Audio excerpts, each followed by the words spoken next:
दोस्तों, क्या आप सच में ट्रेडिंग में कंसिस्टेंट प्रॉफिट कमाना चाहते हैं? क्या आप इंडिकेटर्स और फैंसी चार्ट्स पर डिपेंड किए बिना सिर्फ प्राइस मूवमेंट पढ़कर मार्केट जीतने का तरीका जानना चाहते हैं? अगर हां, तो आज की वीडियो आपके लिए ही है।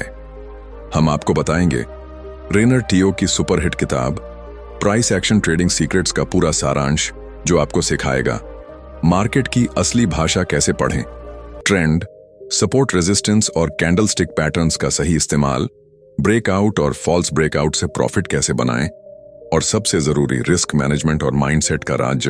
तो इस वीडियो को अंत तक जरूर देखें, क्योंकि यहां हम बताएंगे वो सीक्रेट्स जो सिर्फ टॉप ट्रेडर्स ही जानते हैं। चलिए शुरू करते हैं और सीखते हैं प्राइस एक्शन ट्रेडिंग की असली ताकत।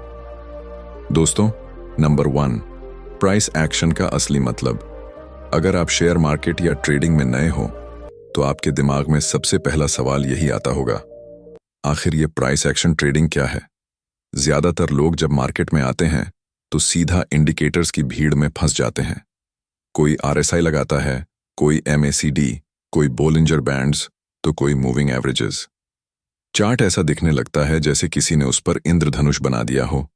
लेकिन रेनर टियो साफ कहते हैं, इंडिकेटर्स सिर्फ प्राइस का शैडो हैं। असली कहानी तो प्राइस खुद सुनाता है। अगर प्राइस को पढ़ना सीख गए तो इंडिकेटर्स की भीड़ से आपको बाहर निकलने की जरूरत नहीं पड़ेगी। प्राइस एक्शन ट्रेडिंग का मतलब है आप सिर्फ चार्ट के कैंडल्स, मार्केट के हाइज लोज और उसके प्योर रॉ मूवमेंट को देखकर डिसाइड करो कि ट्रेड लेना है या नहीं। हर कैंडल बायर्स और सेलर्स की लड़ाई दिखाती है। कभी बायर्स जीतते हैं तो प्राइस ऊपर जाता है, कभी सेलर्स जीतते हैं तो प्राइस नीचे आता है। और अगर आप इस लड़ाई की कहानी समझ गए तो आपको किसी इंडिकेटर की मदद लेने की जरूरत नहीं होगी। अब सोचो, जब एक बैट्समैन बैटिंग करने आता है तो क्या वो स्कोरबोर्ड पर नजर रखकर खेलता है? नहीं, वो पिच और बॉलर की डिलीवरी पर फोकस करता है। इंडिकेटर्स वही स्कोरबोर्ड हैं, लेकिन असली खेल तो पिच यानी प्राइस चार्ट पर चलता है। उदाहरण, मान लो किसी स्टॉक का प्राइस बार बार 1000 रुपए पर रुककर नीचे आ रहा है। इसका मतलब वहां सेलर्स एक्टिव हैं, यानी रेजिस्टेंस जोन। अब मान लो वही स्टॉक बार बार 950 रुपए से बाउंस होकर ऊपर जा रहा है। इसका मतलब बायर्स एक्टिव हैं, यानी सपोर्ट जोन। ये सिंपल ऑब्जर्वेशंस ही प्राइस एक्शन ट्रेडिंग का असली साइंस है। नंबर 2, मार्केट स्ट्रक्चर को पहचानना। प्राइस एक्शन की दुनिया का दूसरा सबसे बड़ा सीक्रेट है मार्केट स्ट्रक्चर को पहचानना। अगर आप मार्केट के स्ट्रक्चर को नहीं समझते तो ये ऐसे है जैसे कोई इंसान बिना नक्शे के जंगल में घूम रहा हो, रास्ता गुम हो जाएगा। मार्केट हमेशा 3 ही तरीके से चलता है। फर्स्ट, अप ट्रेंड, ऊपर की ओर रुझान। जब मार्केट बार बार हायर हाइज और हायर लोज बनाता है, मतलब बायर्स ज्यादा स्ट्रांग हैं और प्राइस धीरे धीरे ऊपर की ओर बढ़ रहा है। एग्जाम्पल, रिलायंस का स्टॉक अगर 2000 रुपए से 2200 फिर 2400 तक जाता है और हर बार गिरकर भी पिछले लो से ऊपर रुकता है, ये साफ अप ट्रेंड है। सेकंड, डाउन ट्रेंड, नीचे की ओर रुझान। जब मार्केट बार बार लोअर हाइज और लोअर लोज बनाता है, इसका मतलब सेलर्स कंट्रोल में है और प्राइस धीरे धीरे नीचे गिर रहा है।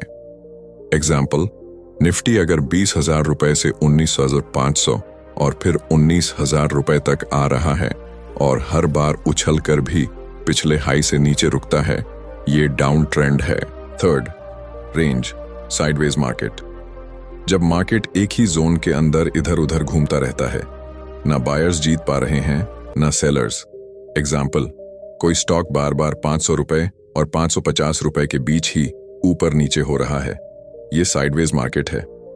रेनर कहते हैं, अगर आपको पता ही नहीं कि मार्केट इस वक्त किस फेज में है तो आपकी 90% ट्रेड्स गलती साबित होंगी।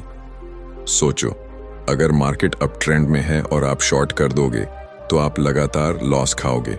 लेकिन अगर आपने ट्रेंड आइडेंटिफाई कर लिया और उसी दिशा में ट्रेड किया तो आपके चांसेस ऑफ प्रॉफिट कई गुना बढ़ जाएंगे। मार्केट स्ट्रक्चर को समझना वैसा ही है जैसे क्रिकेट खेलने से पहले पिच रिपोर्ट देखना। पिच अगर स्पिन फ्रेंडली है तो बैट्समैन वैसे ही खेलता है, फास्ट बॉलिंग वाली पिच पर अलग तरीके से। उसी तरह मार्केट अप ट्रेंड में हो तो स्ट्रैटेजी अलग होगी, डाउन ट्रेंड में अलग और साइडवेज में अलग।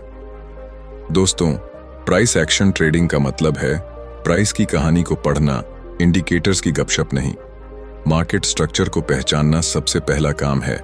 ट्रेंड के अगेंस्ट कभी मत खेलो। नंबर 3, सपोर्ट और रेजिस्टेंस का असली खेल। दोस्तों, अगर आप प्राइस एक्शन सीखना चाहते हैं तो सबसे पहले आपको समझना होगा कि मार्केट कभी भी रैंडमली ऊपर या नीचे नहीं जाता। प्राइस हमेशा उन लेवल्स पर रुकता है जहां बायर्स और सेलर्स की ताकत एक दूसरे से टकराती है। इन्हीं लेवल्स को कहते हैं सपोर्ट और रेजिस्टेंस। सपोर्ट लेवल वो जगह है जहां प्राइस गिरते गिरते रुक जाता है और बार बार बाउंस करता है। इसका मतलब है बायर्स उस जोन में एक्टिव हो जाते हैं और सेलर्स को हराकर प्राइस को ऊपर धकेलते हैं। रेजिस्टेंस लेवल वो जगह है जहां प्राइस चढ़ते चढ़ते रुक जाता है और बार बार नीचे आ जाता है। इसका मतलब है सेलर्स उस जोन में एक्टिव हो जाते हैं और बायर्स को रोककर प्राइस को नीचे धकेलते हैं। अब ये सपोर्ट और रेजिस्टेंस लेवल्स आपके लिए ऐसे हैं जैसे इनविजिबल वॉल्स। प्राइस बार बार इन दीवारों से टकराता है और रुक जाता है। अगर आप इन दीवारों को सही पहचान गए तो एंट्री और एग्जिट का सबसे बढ़िया मौका आपके पास होगा।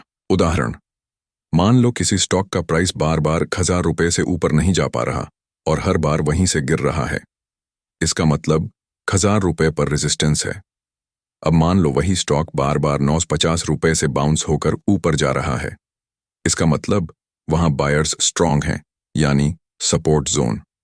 रेनर कहते हैं, सपोर्ट और रेजिस्टेंस लेवल्स को सही तरीके से समझना ही एक ट्रेडर का सबसे बड़ा हथियार है। यही वो जगहें हैं जहां मार्केट की असली लड़ाई होती है। लेकिन एक और गहरी बात समझो, सपोर्ट और रेजिस्टेंस हमेशा फिक्स पॉइंट नहीं होते, ये पूरे जोन्स होते हैं। यानी अगर आपने 1000 रुपए को रेजिस्टेंस माना है तो ये जरूरी नहीं कि प्राइस एग्जैक्टली 1000 रुपए पर ही रुके। कभी वो 998 रुपए पर रुक जाएगा, कभी 1002 रुपए पर। इसीलिए इन लेवल्स को जोन्स की तरह देखो, न कि सिंगल लाइन की तरह। नंबर 4, कैंडलस्टिक पैटर्न्स, मार्केट की भाषा। अब दोस्तों, अगला बड़ा सीक्रेट है कैंडलस्टिक पैटर्न्स। अगर सपोर्ट और रेजिस्टेंस मार्केट की दीवारें हैं तो कैंडलस्टिक्स मार्केट की जुबान है। हर कैंडल हमें बताती है कि उस वक्त बायर्स और सेलर्स में किसकी ताकत ज्यादा थी। रेनर बताते हैं कि कैंडलस्टिक पैटर्न्स को समझना ऐसा है जैसे आप किसी इंसान के चेहरे के भाव पढ़ रहे हों। कुछ सबसे इंपॉर्टेंट कैंडलस्टिक पैटर्न्स हैं पिन बार, हैमर या शूटिंग स्टार। जब कैंडल का बॉडी छोटा हो और एक लंबी विक बनी हो। अगर विक नीचे की ओर है और कैंडल ऊपर क्लोज हुई है तो इसका मतलब है कि सेलर्स ने पुश किया लेकिन बायर्स ने जीत हासिल की। इसे हैमर कहते हैं और ये बुलिश संकेत है। अगर विक ऊपर की ओर है और कैंडल नीचे क्लोज हुई है तो इसका मतलब बायर्स ने कोशिश की लेकिन सेलर्स जीत गए। इसे शूटिंग स्टार कहते हैं और ये बेरिश संकेत है। एनगल्फिंग पैटर्न, जब एक बड़ी कैंडल पिछली छोटी कैंडल को पूरी तरह निगल लेती है। बुलिश एंगल्फिंग बायना, बायर्स ने पूरी ताकत से कंट्रोल लिया। बेरिश एंगल्फिंग बायना, सेलर्स ने पूरी ताकत से कंट्रोल लिया। इनसाइड बार, जब एक छोटी कैंडल बड़ी कैंडल के अंदर बनती है, इसका मतलब है कि मार्केट टेंशन में है और कोई बड़ी मूव आने वाली है। लेकिन रेनर यहां एक बहुत इंपॉर्टेंट बात बताते हैं, कैंडलस्टिक को कभी अकेला मत देखो। अगर आप सिर्फ पैटर्न देखकर ट्रेड करोगे तो फेल हो जाओगे। कैंडलस्टिक पैटर्न्स को हमेशा कॉन्टेक्स्ट यानी सपोर्ट, रेजिस्टेंस और ट्रेंड के साथ एनालाइज करो। मान लो किसी स्टॉक में सपोर्ट जोन पर एक बुलिश एंगल्फिंग कैंडल बनी तो ये एक स्ट्रॉन्ग बाय सिग्नल है। लेकिन अगर वही बुलिश एंगल्फिंग रेजिस्टेंस जोन पर बनी तो ये फेक हो सकती है और उल्टा आपको लॉस करवा सकती है। यानी कैंडल्स मार्केट की भाषा है, लेकिन उनका मतलब सही तभी समझ में आएगा जब आप उन्हें सही जगह पर इंटरप्रेट करोगे। दोस्तों, सपोर्ट रेजिस्टेंस लेवल्स को समझना और जोन्स के रूप में देखना ही सक्सेसफुल ट्रेडर की पहचान है। कैंडलस्टिक पैटर्न्स मार्केट की भाषा है, लेकिन इन्हें हमेशा कॉन्टेक्स्ट, ट्रेंड और लेवल के साथ जोड़कर समझो। नंबर 5, ट्रेंड फॉलोइंग स्ट्रेटजी, लहर के साथ चलो। रेनर टियो कहते हैं, मार्केट के खिलाफ लड़ाई मत करो। मार्केट तुम्हारा दुश्मन नहीं, टीचर है। अगर तुम उसकी डायरेक्शन में चलोगे तो प्रॉफिट अपने आप मिलेगा। यानी सिंपल शब्दों में, ट्रेंड के साथ चलो। मार्केट में 3 तरह की ट्रेड्स होती हैं। कुछ लोग बॉटम पकड़ने की कोशिश करते हैं, कुछ लोग टॉप पकड़ने की कोशिश करते हैं और कुछ लोग बीच की सेफ राइड लेते हैं, यानी ट्रेंड को पकड़कर चलते हैं। अब सोचो, एक नदी बह रही है। अगर आप नदी के फ्लो के साथ तैरोगे तो आसानी से किनारे तक पहुंच जाओगे, लेकिन अगर आप उल्टा तैरोगे तो जल्दी ही थक कर डूब जाओगे। मार्केट भी बिल्कुल ऐसा ही है। अगर मार्केट अप ट्रेंड में है और आप बार बार शॉर्ट करने जाओगे तो आपको बार बार लॉस होगा, लेकिन अगर आप ट्रेंड को पहचान कर उसी दिशा में ट्रेड लोगे तो आपके प्रॉफिट्स स्टेबल और बड़े होंगे। ट्रेंड फॉलोइंग का रूल: अप ट्रेंड में सिर्फ बाइंग अपॉर्चुनिटीज देखो, डाउन ट्रेंड में सिर्फ सेलिंग अपॉर्चुनिटीज देखो। रेंज में दोनों तरफ छोटे छोटे स्कैल्प्स पॉसिबल हैं, लेकिन ट्रेंड की क्लैरिटी मिलने पर बड़े प्रॉफिट्स मिलते हैं। मान लो रिलायंस का स्टॉक लगातार हायर हाइज और हायर लोज बना रहा है। अब अगर आप हर डेप पर बाय करते हो और स्टॉप लॉस पिछली स्विंग लो के नीचे रखते हो तो आप ट्रेंड के साथ चल रहे हो। लेकिन अगर आप सोचते हो यार अब बहुत ऊपर चला गया, अब तो नीचे आएगा, और शॉर्ट कर देते हो, तो शायद मार्केट आपको रगड़ देगा और आपको बार बार लॉस मिलेगा। रेनर कहते हैं, ट्रेंड हमेशा आपका दोस्त है, don't fight it, ride it. Number 6, breakout trading और फॉल्स ब्रेकआउट्स। मार्केट में सबसे एक्सप्लोसिव मूव्स आते हैं ब्रेकआउट से। ब्रेकआउट का मतलब है कि प्राइस एक इंपॉर्टेंट लेवल, सपोर्ट, रेजिस्टेंस या कंसोलिडेशन जोन को तोड़कर बाहर निकल जाता है और फिर उसी दिशा में तेजी से मूव करता है। फर्स्ट, सपोर्ट रेजिस्टेंस ब्रेकआउट, जब प्राइस बार बार एक लेवल पर अटक कर अचानक उसे तोड़ देता है। Second chart, pattern breakout, triangle, rectangle, flag, head shoulders जैसे पैटर्न्स के ब्रेकआउट। थर्ड, रेंज ब्रेकआउट, जब प्राइस लंबे समय तक एक नैरो रेंज में रहने के बाद बाहर निकलता है। लेकिन ध्यान रखो, हर ब्रेकआउट असली नहीं होता। मार्केट में बहुत सारे फॉल्स ब्रेकआउट्स भी होते हैं। फॉल्स ब्रेकआउट का मतलब है प्राइस एक बार लेवल तोड़ता है, ट्रेडर्स एंट्री कर लेते हैं और फिर प्राइस वापस उसी रेंज में चला जाता है। इस प्रोसेस में छोटे ट्रेडर्स फंस जाते हैं और बड़े ट्रेडर्स प्रॉफिट बना लेते हैं। मान लो निफ्टी बार बार 20,000 पर रुक रहा है। अब एक दिन वो 20,050 तक चला गया। लोग सोचेंगे ब्रेकआउट हो गया और बाय कर लेंगे, लेकिन अचानक निफ्टी वापस 1900-900 आ गया। ये हुआ फॉल्स ब्रेकआउट। रेनर कहते हैं, फॉल्स ब्रेकआउट असल में अपॉर्चुनिटी है। अगर आप धैर्य से ऑब्जर्व करोगे और ट्रैप समझ जाओगे तो आपको सबसे बड़े मूव्स यहीं से मिलेंगे। हमेशा ब्रेकआउट को कंफर्म होने का इंतजार करो, सिर्फ एक कैंडल देखकर एंट्री मत करो। ब्रेकआउट स्ट्रॉन्ग वॉल्यूम के साथ होना चाहिए, तभी वो टिकाऊ होता है। अगर ब्रेकआउट फेल हो जाए और प्राइस वापस रेंज में आ जाए तो ट्रैप ऑपोजिट डायरेक्शन में बड़ा मूव देगा। याद रखिए दोस्तों, ट्रेंड के खिलाफ मत लड़ो, मार्केट की लहर के साथ चलना ही असली जीत है। ब्रेकआउट से बड़े प्रॉफिट्स बनते हैं, लेकिन फॉल्स ब्रेकआउट से बचना और उन्हें अपॉर्चुनिटी में बदलना ही स्मार्ट ट्रेडर की पहचान है। नंबर 7, रिस्क मैनेजमेंट, पूंजी की रक्षा ही असली जीत। रेनर टियो कहते हैं, ट्रेडिंग का असली काम पैसा कमाना नहीं है, बल्कि अपने पूंजी को बचाना है। अगर आपका पैसा सुरक्षित है तो मौके कभी खत्म नहीं होंगे। ज्यादातर ट्रेडर्स यही गलती करते हैं, एक ही ट्रेड में बहुत बड़ा पैसा लगा देते हैं। स्टॉप लॉस नहीं लगाते, लॉस को एक्सेप्ट नहीं कर पाते और उम्मीद करते रहते हैं कि प्राइस पलटेगा। लेकिन सच यही है, मार्केट आपकी उम्मीदों पर नहीं, अपनी लॉजिक पर चलता है। इसलिए रिस्क मैनेजमेंट को समझना हर ट्रेडर के लिए जरूरी है।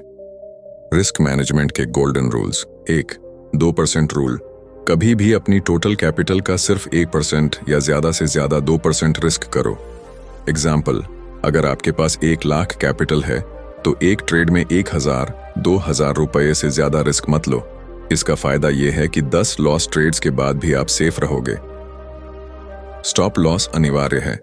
स्टॉप लॉस वो टूल है जो आपके पैसे को बचाता है। बिना स्टॉप लॉस के ट्रेड करना ऐसे है जैसे कार चलाते वक्त ब्रेक्स हटाना। पोजीशन साइजिंग, ट्रेड में कितना लॉट या कितना शेयर्स लेना है, यह आपके स्टॉप लॉस और रिस्क लिमिट से तय होना चाहिए, ना कि लालच से। याद रखो, ट्रेडिंग में सर्वाइवल ही सबसे बड़ी स्किल है। अगर आपने कैपिटल बचा लिया तो मार्केट बार बार आपको मौका देगा। नंबर 8, माइंडसेट और डिसिप्लिन, असली सीक्रेट। अब दोस्तों, आखिरी और सबसे महत्वपूर्ण बात, माइंडसेट। रेनर साफ कहते हैं, प्राइस एक्शन सिंपल है लेकिन इजी नहीं। मार्केट को समझना मुश्किल नहीं है, लेकिन खुद को कंट्रोल करना सबसे मुश्किल है। ट्रेडिंग में आपका सबसे बड़ा दुश्मन चार्ट नहीं है, ना ही मार्केट। आपका सबसे बड़ा दुश्मन है आपकी अपनी इमोशंस। जब मार्केट आपके खिलाफ जाता है तो डर आता है, जब आप लगातार जीतते हो तो लालच हावी हो जाता है, जब स्टॉप लॉस बार बार हिट होता है तो गुस्सा आता है, और जब प्लान फेल होता है तो शक शुरू हो जाता है। अगर आप इन इमोशंस को कंट्रोल नहीं कर पाए तो आप सबसे अच्छे स्ट्रैटेजी के साथ भी फेल हो जाओगे। डिसिप्लिन का मतलब है प्लान बनाकर उस पर स्टिक रहना, चाहे कुछ भी हो जाए। अगर आपने डिसाइड किया है कि एक ट्रेड में सिर्फ 1% रिस्क लोगे, तो आपको डिसिप्लिन से उसी रूल का पालन करना होगा। अगर आपकी स्ट्रैटेजी कहती है कि सिर्फ अप ट्रेंड में बाय करना है, तो साइडवेज या डाउन ट्रेंड में ट्रेड मत करना। एग्जाम्पल, सोचो एक ट्रेडर है, उसकी स्ट्रैटेजी सिंपल है, केवल अप ट्रेंड में बाय करना। उसका रूल है हर ट्रेड पर सिर्फ 1% रिस्क, और उसका माइंडसेट है हर लॉस को प्रोसेस का हिस्सा मानना। ऐसा ट्रेडर भले ही 100 में से 40 ट्रेड्स हारे, लेकिन बाकी 60 ट्रेड्स उसे इतना प्रॉफिट दिलाएंगी कि वो साल के अंत में हमेशा विनर रहेगा। रेनर कहते हैं, ट्रेडिंग में कंसिस्टेंसी स्ट्रैटेजी से नहीं, डिसिप्लिन से आती है। याद रखिए दोस्तों, रिस्क मैनेजमेंट ही ट्रेडिंग का असली फाउंडेशन है। पैसा बचाना सबसे बड़ी जीत है। माइंडसेट और डिसिप्लिन वो सीक्रेट है जो 90% ट्रेडर्स के पास नहीं होता। जो इसे मास्टर करता है वही लगातार प्रॉफिट कमा पाता है। दोस्तों, रेनर टियो की किताब प्राइस एक्शन ट्रेडिंग सीक्रेट्स हमें ये सिखाती है कि इंडिकेटर्स भूल जाओ, मार्केट की असली भाषा प्राइस एक्शन है। मार्केट स्ट्रक्चर, सपोर्ट, रेजिस्टेंस और कैंडलस्टिक पैटर्न्स ही असली हथियार हैं। ट्रेंड के साथ चलो, ब्रेकआउट और फॉल्स ब्रेकआउट को समझो, और सबसे जरूरी, रिस्क मैनेजमेंट और माइंडसेट के बिना ट्रेडिंग सिर्फ गैम्बलिंग है। अगर आप सच में ट्रेडिंग से सक्सेस पाना चाहते हो तो इस किताब का सबसे बड़ा संदेश यही है, मार्केट को हराने मत जाओ, उसे समझो और उसके साथ चलो। दोस्तों, अगर आपको ये वीडियो पसंद आया और आपने कुछ नया सीखा तो इसे लाइक और शेयर जरूर करें, और हाँ, हमारे चैनल को सब्सक्राइब करें और बेल आइकन दबाएं ताकि आपको हमेशा ट्रेडिंग, माइंडसेट और सक्सेस की ऐसी ही जबरदस्त वीडियोस सबसे पहले मिलती रहें। याद रखें, मार्केट में जीतना सिर्फ स्ट्रैटेजी से नहीं बल्कि डिसिप्लिन और माइंडसेट से होता है। तो चलिए, सीखते रहें और ग्रो करते रहें।